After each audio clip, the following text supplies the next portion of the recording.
Bienvenue au nom d'Univers Sciences. Je suis ravie de vous accueillir ici à l'auditorium de la Cité des Sciences pour cette 3e journée mondiale des troubles bipolaires. En tant que responsable de la Cité de la Santé, je tiens à saluer le travail remarquable de notre partenaire Argos 2001 et de la Fondation Fondamentale qui nous ont concocté un programme très riche pendant 2 jours avec des interventions, des tables rondes, des petites surprises, je crois, des improvisations. Et puis, j'en profite pour remercier aussi le travail de l'équipe de la Cité de la Santé, des régisseurs de l'auditorium, qui font en sorte que tout se passe bien dans le meilleur des mondes ici pendant 2 jours. Voilà. 2 mots rapidement sur la Cité de la Santé pour ceux qui ne nous connaissent pas. Nous sommes situés dans la bibliothèque de la Cité des Sciences, donc juste en dessous, au niveau -1. Nous sommes un espace d'information, de services autour de la santé. Notre mission, c'est de rendre chacun acteur de sa santé. Et rendre chacun acteur de sa santé, ça passe par l'accès à l'information. Donc c'est un espace dans lequel vous trouverez des livres, des revues, des brochures, mais également en ligne des bases de données, des sites internet, etc., que nous sélectionnons. Et puis, ça passe aussi par comprendre cette information, et c'est le travail qu'on fait avec nos partenaires, des organismes de prévention, des médecins bénévoles, des associations comme Argos 2001 qui nous a rejoints depuis 1 an, qui sont sur place dans nos espaces, qui proposent des permanences d'entretien, de conseils, qui proposent des journées comme aujourd'hui, le tout en accès libre, anonyme, gratuit et sans rendez-vous. Voilà, je vous invite à venir nous rendre visite tout à l'heure à l'ouverture à midi ou à aller voir notre site internet. Et en attendant, je vous souhaite donc 2 très belles journées et je passe la journée à Annie Labbé pour entrer dans le vif du programme. Mesdames et messieurs, bonjour tout d'abord. Alors tout d'abord, je tiens, ou plutôt nous tenons, à remercier Monsieur le directeur d'Univers Sciences pour sa générosité, son accueil et son soutien en ce merveilleux lieu de la Cité de la Santé où nous nous trouvons pour ces 2 journées avec grand plaisir. Nous remercions Madame Sylvie Perron de l'Agence régionale de santé d'être présente à nos côtés pour l'ouverture de ces journées, un très grand temps très fort de partage. Comme nous le savons tous, la Cité de la Santé est un centre de ressources documentaires et un lieu d'accueil, d'information et de rencontres situé au cœur de la bibliothèque des sciences et de l'industrie. Jeunes, adultes, parents ou seniors, nous trouvons toutes et tous les réponses à nos préoccupations sur la santé. Par conséquent, c'est un honneur pour Argos 2001, association d'aide aux patients atteints de troubles bipolaires et à leur entourage, et pour la Fondation Fondamentale avec qui nous organisons pour la 3e année la Journée mondiale des troubles bipolaires. C'est en référence à la date de naissance de Vincent van Gogh, soit le 30 mars 1853, que cette journée mondiale est organisée dans le monde. Cette année est placée sous le signe de la prévention autour de témoignages de patients, de proches, de médecins, de chercheurs et de représentants associatifs et du monde du travail. Il nous faut échanger sur le repérage et le diagnostic précoce, sur la prise en charge des phases intercritiques et la prévention des rechutes, mais également sur la prévention des ruptures sociales, familiales et professionnelles. Ce que nous visons, c'est la construction de solutions pour l'avenir.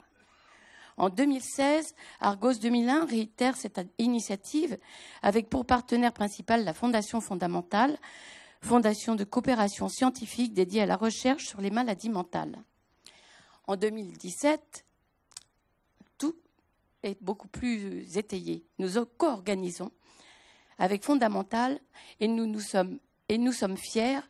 Donc merci à Madame le professeur Marion Levoyer, directrice de cette fondation, ici présente. Cette journée est placée sous le haut patronage de Madame Marisol Touraine, ministre des Affaires sociales, de la Santé et des droits des femmes. Un grand merci à toutes les structures et instances pour leur soutien, à la Cité des Sciences, à l'œuvre Falleret, à la Direction générale de la santé, à The World Bipolar Day, au LABEX, à la RATP pour sa campagne d'information, à la mairie de Paris. Un grand merci à vous toutes et tous présents pour cet événement, aux intervenants de qualité, mais également à nos généreux donateurs, ici présents également, pour certains, donateurs qui aident à l'organisation même de cette journée et qui rendent la retransmission possible. Si nous sommes plus de 1300 inscrits sur ces journées à Paris, nous sommes bien plus nombreux à être assemblés pour cette journée mondiale. Il nous faut ajouter ceux qui, ce 30 mars, seront rassemblés à Bayonne, Clermont-Ferrand, Grenoble, Limoges, Orléans, Metz, Monaco, Montpellier, Nancy et Poitiers. Et nous n'oublions pas les internautes, que toutes et tous soient salués et remerciés. J'associe à ces remerciements Nathalie Chaloub et toute l'équipe de la Cité des Sciences, de la Santé. Johanna Couvreur, directrice de la communication de la Fondation Fondamentale et l'équipe de Fondamentale. Notre salariée Anne Calvès et tous les bénévoles fidèles et motivés sur la cause que nous défendons, qui vous accueillent ce jour et ont œuvré en amont, nous permettant de vivre ensemble des moments forts, ce dont je ne doute pas. Cette journée mondiale des troubles bipolaires co-organisée avec la Fondation Fondamentale est importante et a du sens car les patients attendent que la recherche poursuive ses travaux et concrétise ses progrès, mais aussi que les centres experts se développent. Faisons le point ensemble avec les chercheurs, avec les soignants, avec les pouvoirs publics et bien évidemment avec les patients et leurs proches. Nous avons tous une responsabilité et sachez qu'à Argos 2001, nous ne pourrions nous satisfaire d'une simple attitude d'attente. Groupe de parole, information par des conférences, présence dans les établissements médicaux et dans les instances, participation à des cohortes représentent les activités qui mobilisent nos bénévoles à Paris et en nos antennes de province, sans oublier les groupes d'entraide mutuelle dont nous sommes parrains pour 2. Les patients et leurs proches attendent de nous que le système de soins, que l'accompagnement individuel, que la prévention, que la déstigmatisation, que la réinsertion sociale et professionnelle progressent encore et encore. Avant de conclure, je tenais à vous informer qu'entre chaque session, nous aurons le plaisir d'avoir un retour sur le sujet abordé en table ronde par une intervention de comédiens de l'association Ligue d'Impro. Ce sera un moment de détente, d'échange, réservant des petites surprises pour lesquelles nous serons également heureux de votre participation. Chaque année, vous est distribué un questionnaire à la fin de la journée ou des demi-journées, puisque cette année, certains sont inscrits par demi-journée, quelquefois aux 4 demi-journées. Donc, pour simplifier, il vous sera adressé dans les jours qui suivent, par mail, un questionnaire. Et nous vous remercions à l'avance de bien vouloir le remplir et nous l'adresser en retour afin que nous puissions estimer votre satisfaction, vos suggestions pour l'avenir des Journées mondiales des troubles bipolaires. Il me reste donc à vous remercier pour votre présence et je vous souhaite de belles et riches journées. Notre trésorière serait en colère si je ne vous disais pas que tous ceux qui adhèrent nous confortent, que tous ceux qui font des dons nous aident, mais que nous avons besoin de bien plus pour servir cette cause si légitime pour les patients bipolaires et leurs proches. Merci de votre attention et bonne journée. Donc je souhaite effectivement démarrer cette journée mondiale des troubles bipolaires par de très nombreux remerciements. Vous allez voir que beaucoup de personnes ont accompagné le lancement et la création de cette journée. Je voudrais d'abord remercier la Cité des Sciences et en particulier son président Bruno Macquart. Je voudrais remercier la très dynamique et sympathique équipe de la Cité de la Santé, Nathalie Chaloub et Séverine Brunet, et toute l'équipe technique de François Bisbal qui va assurer aujourd'hui et demain l'enchaînement de plus d'une quarantaine d'orateurs. Je souhaitais bien sûr remercier Argos et les 2 personnes qui ont été particulièrement mobilisées par l'organisation de cette rencontre, Annie Labbé, que vous venez donc d'écouter, Denis Mayer, et je remercie aussi Anne Calvès, qui a apporté une aide précieuse dans la dernière ligne droite de l'événement. Et bien sûr Alice Vigneault, qui a très fortement contribué à l'élaboration de notre programme. Je tenais aussi à remercier chaleureusement les nombreux bénévoles de l'association Argos qui vont se relayer aujourd'hui et demain pour vous accueillir, vous renseigner et vous guider. N'hésitez surtout pas à les solliciter pour adhérer à l'association Argos, pour la soutenir, car comme Annie Labbé vient de vous le dire, elle a vraiment besoin de dons pour accroître sa mission auprès des malades et de leurs proches. Côté Fondation Fondamentale, je voulais remercier tout particulièrement Johanna Couvreur, qui a co-organisé avec efficacité et énergie, avec Argos, ces 2 journées. Je voulais aussi remercier Jennifer Lehuyek pour son aide durant ces 3 dernières semaines. Et enfin, je voudrais saluer les collaborateurs de la Fondation Fondamentale qui prêtent main forte aux bénévoles d'Argos pour vous accueillir. Je remercie bien sûr aussi celles et ceux qui ont soutenu financièrement cet événement, à savoir le laboratoire d'excellence Biopsy, le Labex Biopsy, et l'œuvre Falleret. Je remercie bien sûr tous les orateurs et les modérateurs qui ont accepté de venir vous faire partager leurs connaissances, leurs expériences, leurs espoirs et leur enthousiasme. Et puis je souhaitais vous remercier, vous.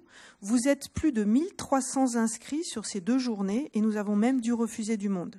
C'est la preuve qu'une nouvelle ère s'ouvre, une ère dans laquelle les patients et leurs proches affichent leur volonté que les troubles bipolaires soient une maladie pour laquelle on investit dans la recherche, pour laquelle on propose de nouveaux traitements, une maladie dont on parle ouvertement dans les médias pour raconter, décrire le quotidien des malades et relayer les espoirs de la recherche.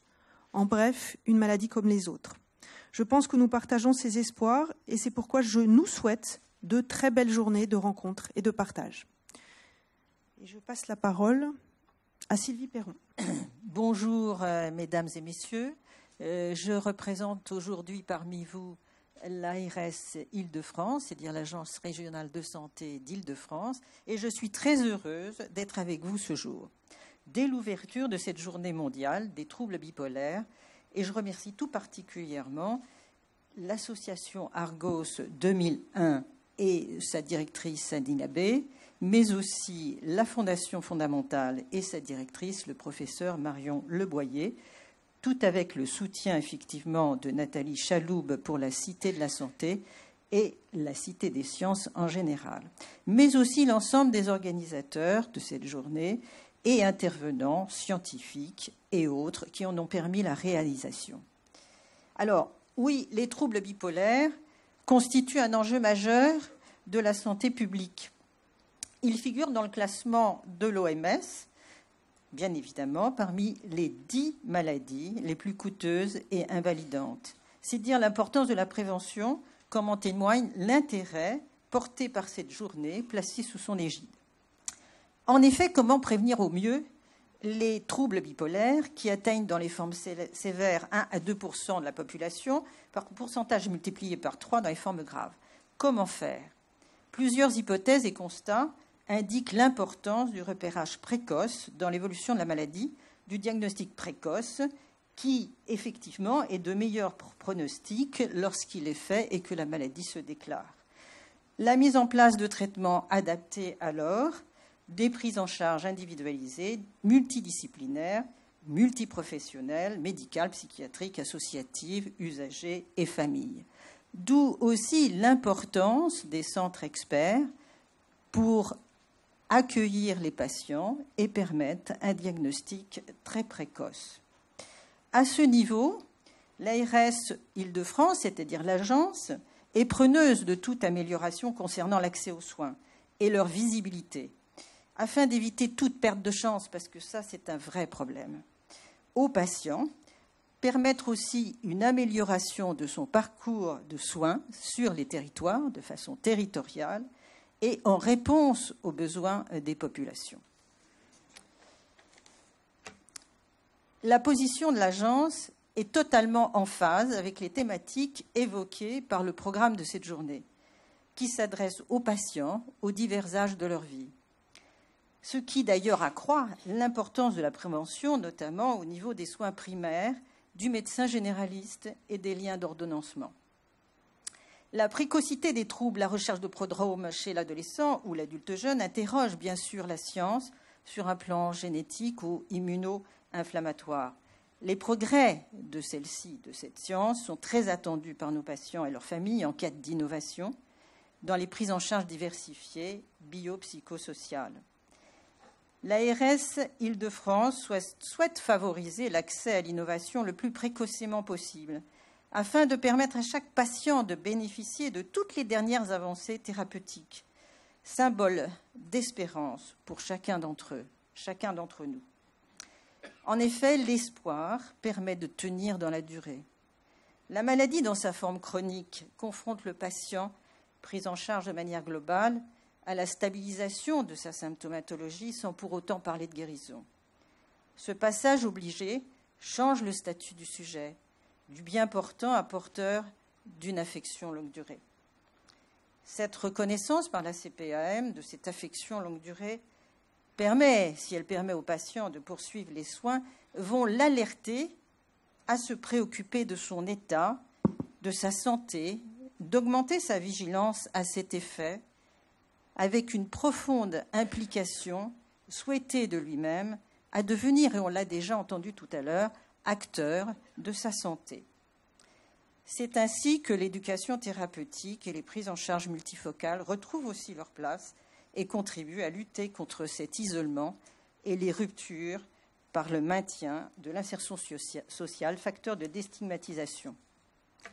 On voit bien que le programme de cette journée souligne la mobilisation de l'ensemble des personnels concernés par les troubles bipolaires de façon à mieux les appréhender de manière scientifique, innovante, médicale, médico-sociale et sociétale. L'information des droits aux patients est importante. Les soins délivrés à ceux-ci aussi, leur organisation, c'est le cœur du sujet. L'agence encourage le travailler ensemble de tous les acteurs impliqués dans la santé mentale. Elle constitue un accompagnement et un appui à la mobilisation de l'ensemble des personnels. Son souhait, c'est l'implication de l'usager à devenir acteur de cette santé mentale. Nous l'avons déjà dit, nous le répétons. L'accès aussi aux soins de façon égalitaire pour tous. Et la promotion chez le jeune à prendre soin de sa santé mentale, aimer sa santé au sens anglo-saxon. Enfin, écoutez, les discours, c'est bien joli, c'est très bien, mais l'attractivité du programme de cette journée est assez important et il serait bon de commencer le plus tôt possible. Nous avons le plaisir d'accueillir Marie Alvéry, qui va un petit peu nous parler de son cheminement et le pourquoi de son écriture et le livre qu'elle nous offre. J'ai choisi la vie. Bonjour, voilà, je me présente, je suis Marie Alvéry, j'ai 50 ans, je suis mariée, j'ai 2 enfants de 19 et 23 ans et j'ai même un métier, donc j'ai de la chance. J'ai de la chance depuis 8 ans que je suis stabilisée. Mais auparavant, j'ai connu un parcours assez chaotique. J'ai fait une première crise maniaque bipolaire à l'âge de 20 ans. J'ai été diagnostiquée à l'âge de 32 ans à peu près. Bipolaire de type 1. Et puis, tout au long de ma vie, j'ai fait en tout 7 crises maniaques, 7 hospitalisations, 7 dépressions, enfin bon, tout le processus. Voilà, on va peut-être faire notre question-réponse avec Annie Labbé, comme nous avions prévu. Évidemment, j'ai suivi un parcours de prévention, enfin, je suis sous traitement, hein. Donc voilà, j'ai du lithium, Theralite, et puis après ça n'a pas suffi, donc on m'a rajouté de l'Abilify, et puis après ça n'a pas suffi, donc on m'a rajouté du Depakote. Donc tout ça je le prends au long cours tous les jours, et puis j'ai appris à être pragmatique avec ça et à me dire que je préfère être sous médicaments et avoir une vie à peu près normale que passer à l'hôpital régulièrement. Et je voulais, avant de repasser la parole à Annie Labbé, vous dire que j'avais écrit un livre avec Hélène Gabert qui s'appelle « J'ai choisi la vie », qui a été édité chez Payot, qui retrace, qui est un témoignage de cette vie bipolaire.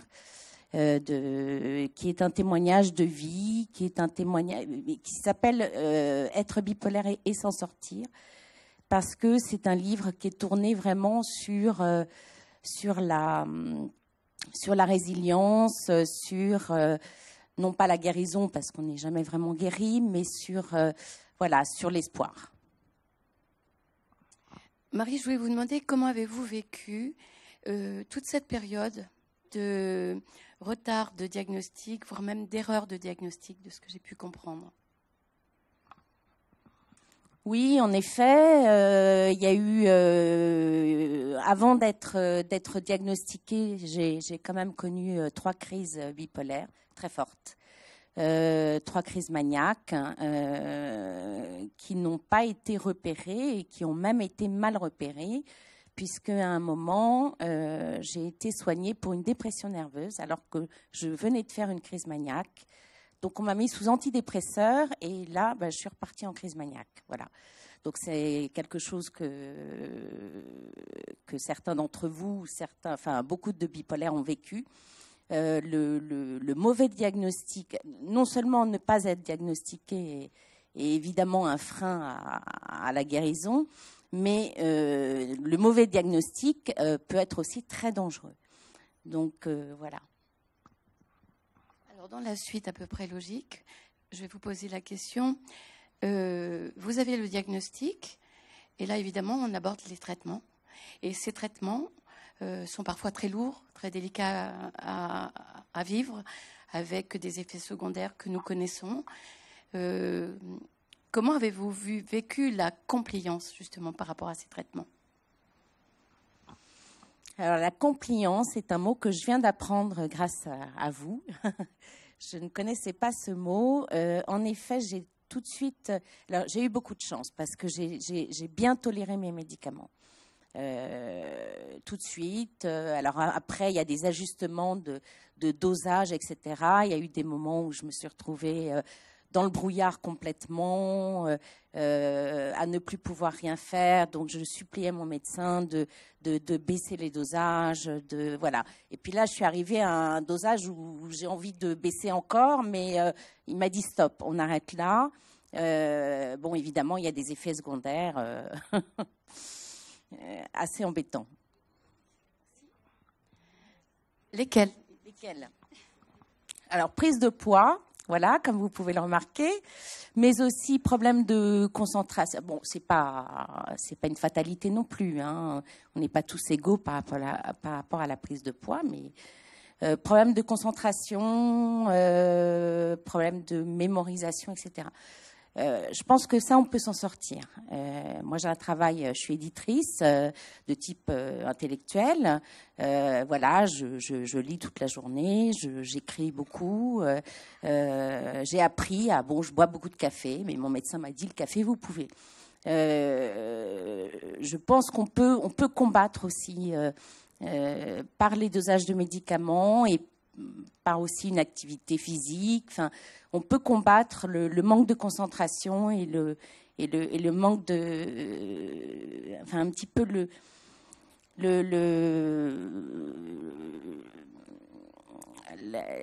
les facultés intellectuelles qui semblent être un petit peu dans le brouillard, etc. Je pense que ça se combat.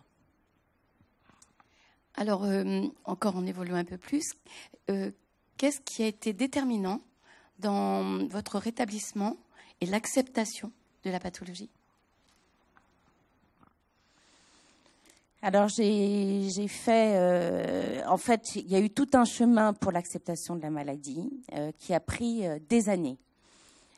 Entre le moment où mon médecin m'a dit « vous êtes bipolaire », bon, à l'époque, c'était maniaco-dépressive. Vous êtes bipolaire et donc je savais que j'étais bipolaire et je prenais mes médicaments et voilà. Et le moment où finalement j'ai été, je vais pas dire bien avec ça, mais enfin voilà, c'est quelque chose que j'ai apprivoisé. C'est presque un levier de vie parfois. Tout ce chemin-là a pris absolument des années. Donc c'est aussi bien discuter avec des gens, c'est aussi bien m'informer, c'est les thérapies comportementales cognitives m'ont appris beaucoup, m'ont donné des outils, et puis l'écriture de mon livre y a fait beaucoup. Alors là on peut se dire oui mais enfin tout le monde ne peut pas publier un livre mais on peut écrire, on peut peindre, on peut dessiner, on peut s'exprimer. Je pense que c'est un vecteur important pour l'acceptation de la maladie. Alors là, je voudrais aborder les incidences sur votre vie familiale, sociale, professionnelle. Vous venez de nous en donner quelques mots. Vous n'en êtes pas si mal tiré que ça, mais en étant autonome.